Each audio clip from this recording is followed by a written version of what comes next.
Hi and welcome back to the Nook. Thanks for joining me here today.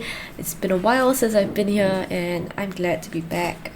Here is this really cute sweater I thrifted the other day. I just wanted to show it off. Look at it. It has little flowers on it. And yeah, it's generally a cozy vibe today. Today's video is gonna be something a bit simple. I've been wanting to get back into just book recommendations again, because I've been doing quite a lot of video essays and general stuff that are less book centric, and I've been wanting to go back to book recommendations. Before we get into that, I kind of want to talk about why we kind of need to chance upon books a bit more. The books I'm going to share in today's video are going to be those that I came across by chance, by coincidence. A lot of them were just sitting there when I was browsing the library or browsing the bookstore, and either the cover was really interesting or the topics were very interesting. And these were titles that I didn't really see anywhere that I looked. So maybe on social media, I didn't really see it on Bookstagram or Book Talk. I also didn't really see these books being displayed very prominently.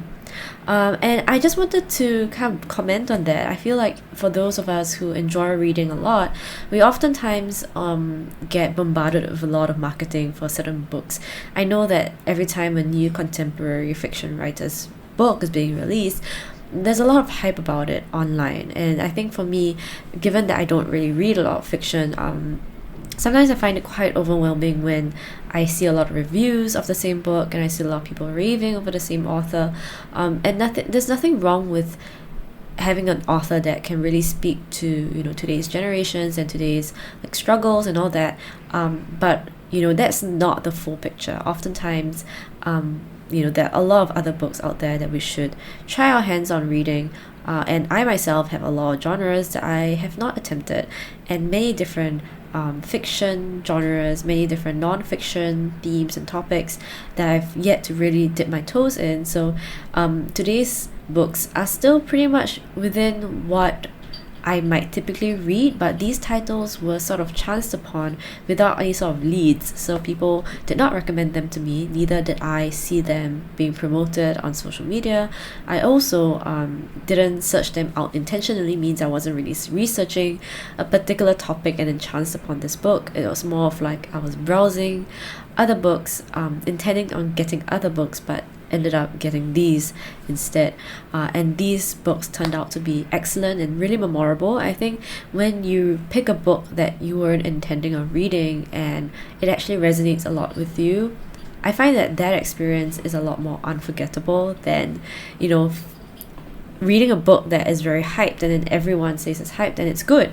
I mean, there are instances like that. I know, for example, in The Dream House by Maria Mercado, that was a book that was really highly raved about by a lot of people, and I thoroughly enjoyed it, and I wouldn't have known about the book if I was not on Bookster. So it is a very helpful way for people to know certain titles, but at the same time, there are so many other titles out there that we wouldn't be able to chance upon just by having all these different leads. So I highly encourage you to go to a bookstore, to a library, and just pick out a shelf and see if any of the titles interest you.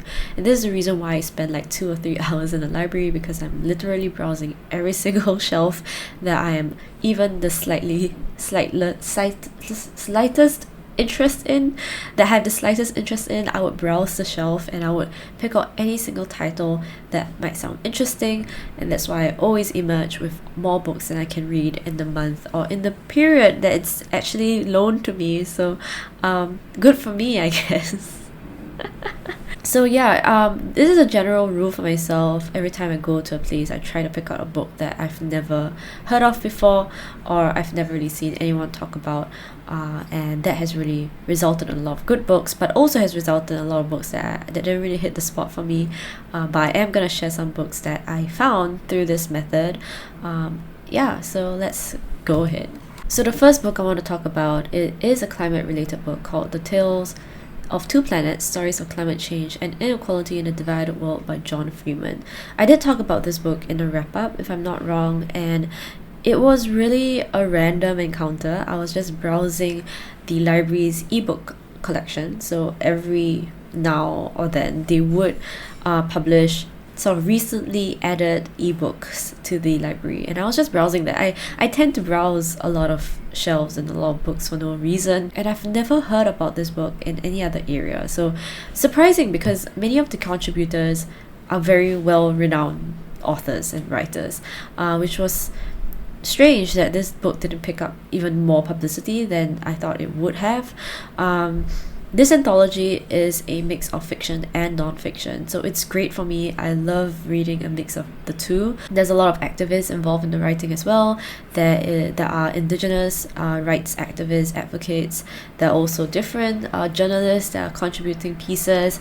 Lots of amazing fiction writers involved. Margaret Atwood was one. So if you're someone that is still kind of like reading about climate change, and you've read a lot of the scientific books, you've read a lot about the sort of general consensus about the environment, the climate crisis, but you want to have a much more global and much more multi kind of perspective take on the whole thing, and a bit more of like grounded in human stories, this anthology is a really great one to take. It also talks a lot about inequality, class inequality, especially sort of global inequality across different countries, how some countries are really handling most of the repercussions of the climate crisis as compared to other countries, and also the gap between the rich and the poor when it comes to the whole situation. So this book was really great for that. I don't know why it's just not having a lot of publicity. It was recently published, I think this year, if not maybe late last year. So it's overall excellent read. Totally didn't expect it from how unassuming it looked as an ebook, but great book. So the next book I want to talk about is this book called Strangers, Essays on the Human and Nonhuman by Rebecca Tamás. So this was a really random book as well that I came across in a art book fair in Singapore. So it was a physical event. There were different, I guess, like publishers and retailers selling different collections of books, and this book was part of a general selection of books. So it wasn't really curated, but it was kind of a combination of indie publishers and etc. This really stood out to me because I found that, I find it quite rare to find books that really deal with the topic of the human experience, or the human perspective when it comes to the ecology and the environment. It's either too human-centered, or it's too alienated from the human experience. So I kind of feel like a lot of climate related books tend to really talk about the environment and the world and the scenarios as very, very as just very as is situations, and without really questioning the kind of like implications of how people might react to them, or how people might be complicated or be nuanced in those situations. It's always just about policy making, and it's always about how our consumption habits have led us to this point, but it's rarely about imagining how to do it differently. And I think that's where I'm at right now. How do we find ways to imagine things differently? And one of the most important areas to look at is art, which is why I am a huge advocate for art and understanding art, talking about it, because art is kind of like the main way through which we can really tease apart nuances, and in a relatively simple way. I mean, it can sound very difficult, but that's just gatekeeping in my opinion. I think art should be for everyone to partake in, and to interpret, and to criticize, and to discuss, etc. And that's what Rebecca Tamás did really well in this book, which was to take different artworks, different artists, their intentions with the artwork, how it relates to the environment, how it interrogates our relationship to ourselves and to nature, relations of power, dominance, hierarchy, how all of that in our society, across societies, with nature, with the environment, how that all kind of ties together in very intricate ways. And I think even though it's such a small book, it really captured that essence really well for me. Each essay was really short but really impactful, and because of that I really fell for the way that Rebecca Tamás was able to write, being able to break down and interpret art pieces in such a way that is relevant. I find it's pretty rare to find, which therefore I really appreciated this piece.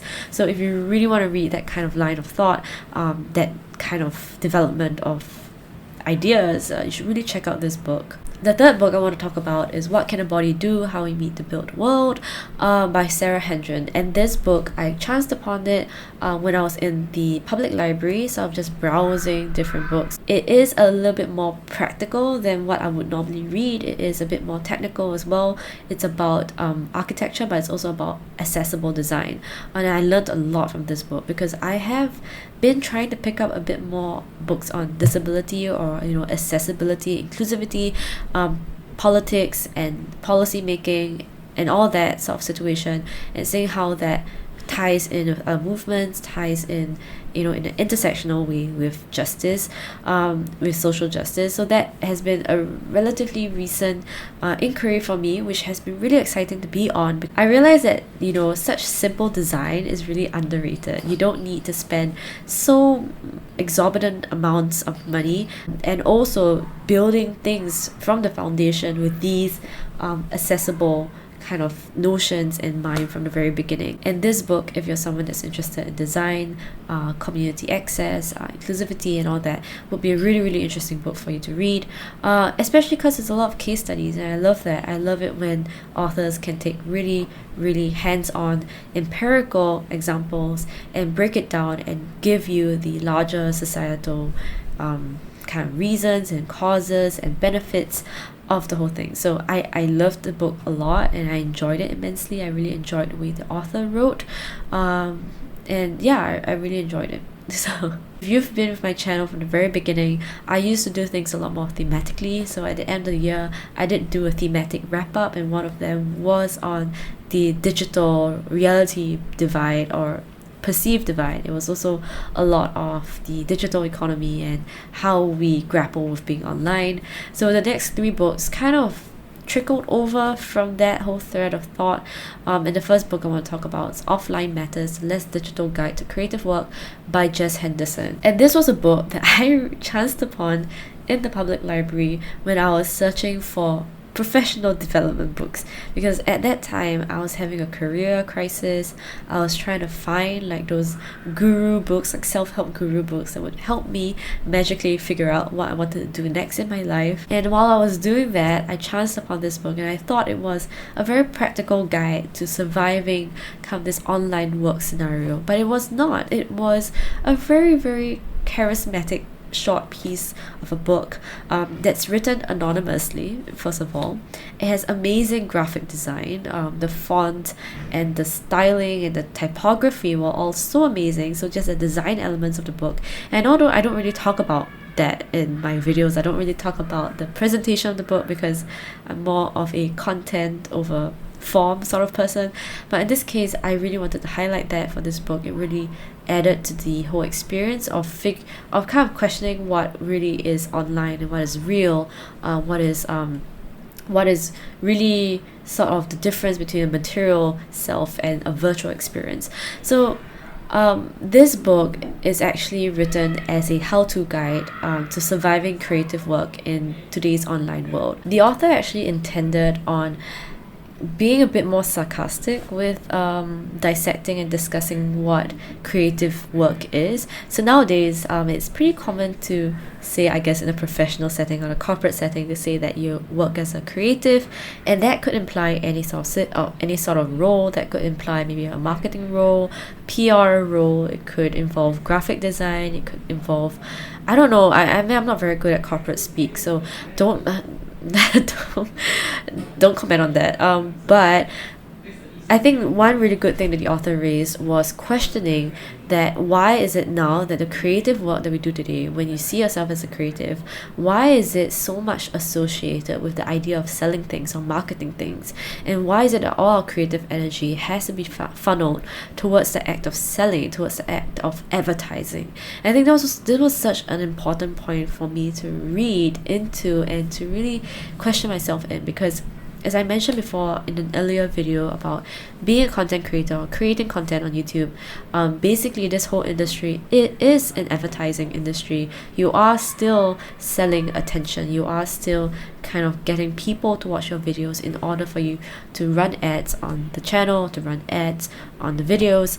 And so far, I haven't really found a really good way to, make money online that I feel would be best aligned. I mean, it's not a perfect alignment, but it is what I can do for now. And that has always been a kind of nagging thought behind in my head, which was, how do I funnel my creative energy and my creative self towards projects that are helpful and valuable, but they're not in the end selling things that don't need to be needed. They don't have to be sold, or they don't have to be advertised, and they don't have to create an artificial desire for things. So that's why I found this book to be extremely helpful, and I never expected to encounter it in such a tiny corner in the library.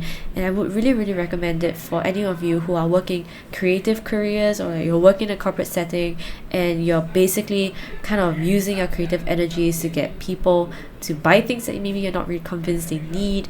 And generally, this is one of the biggest reasons why I find it very hard to call myself a creative if I want to be working in a professional setting. I just find it a bit of a conundrum, a bit of a conflict. This experience also taught me that sometimes it's very easy to fall into the trap of wanting to read books to really improve your productivity or to really improve yourself, and to really subscribe to like these notions of productivity and success. And it was really funny that I chanced upon this book when I was seeking exactly the opposite. I was seeking exactly that kind of external validation and public recognition of what would be considered a very publicly appealing professional candidate. I was literally finding books on how to achieve that, and I chanced upon this book that taught me that you have to really question what it means to do creative work in today's world, especially when we're so obsessed with online metrics. Not to say that these things don't produce value, but they tend to really blind ourselves to the much bigger things, much bigger picture, which is to use the internet and to use the online world as a tool to reach people, and to get them to do actual valuable things, rather than to sort of sell them, and to use our creative energies, drain them completely, completing these mega projects that just go out into advertising campaigns to be seen once and then never again. So that really gave me a lot of perspective, and I just quietly put my self-help books away and really thought about it. I thought about how I can really use that, and to really question what I wanted in the career, that I really want to direct my creative energies into a professional career. That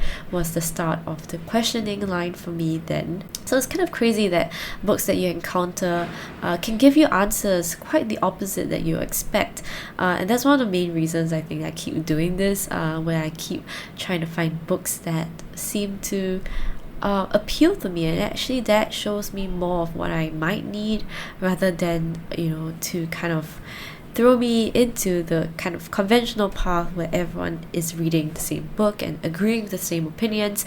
It does kind of make the space open for discussion, and to pit things against each other, because it's not that I didn't read these professional development books. I did read some of them were helpful, but it's always good to keep these tensions in point along in your life. So the last two books are kind of random. They are sort of talking about very similar topics, about the digital sphere and the virtualness of everything. And I would say a lot of these books came from earlier in this year, because the later half of the year I didn't really have a lot of time to read, so I was very intentional in seeking out the titles and prioritizing the books I wanted to read. So I didn't really have the chance for like a happy encounter with titles later on in the second half of the year. First one is Duty-Free Art in the Age of Planetary Civil War by Hito Steyerl. And again, like I mentioned about art, I love being able to read about art and understanding art and reading artists'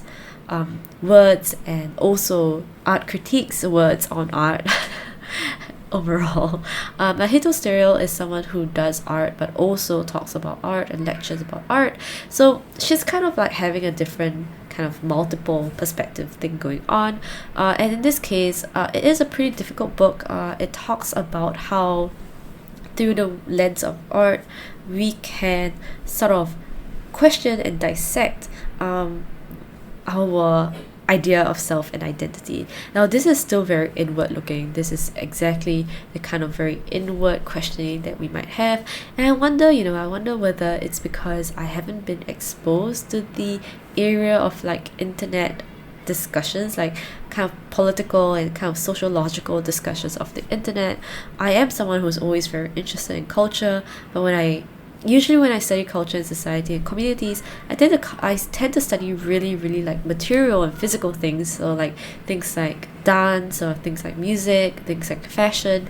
I tend to study things that are very like physical, or like at least requires a physical presence to really enjoy and to form a community around. So learning about online communities and learning about the really complicated layers of human identity in relation to technology and the internet was really new and fresh for me. So this is something that Hito Steyerl first exposed me to, the idea of like automation, AI, the internet of things, sort of being connected online. How is it that the simultaneous presence of things, like, for example, me being online and me being able to exist online for almost like, I guess, eternity, or at least as long as this platform can exist, and how that relates to the concept of time, where I am filming right now in my room talking to the camera, and the fact that this is a phenomenon that is really quite recent, the idea of self-broadcast, the fact that all of us are doing this at such huge scales, like every day,